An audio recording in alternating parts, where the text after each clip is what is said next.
There are different reasons you might want to get rid of your bicycle, whether you have outgrown it, it has become damaged, or you need an upgrade. These are the correct options to get rid of your bicycle. Sell or give away. You can sell or give away your bicycle on Facebook or other marketplaces. You can also donate it to charities or sell/give it to bicycle repair shops. If these fail, you can take it to your local scrapyard or recycling center.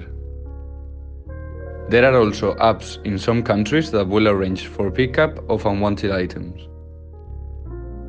In some countries, you can leave items on the street and the city will dispose with their garbage pickup, but this does not apply to every country.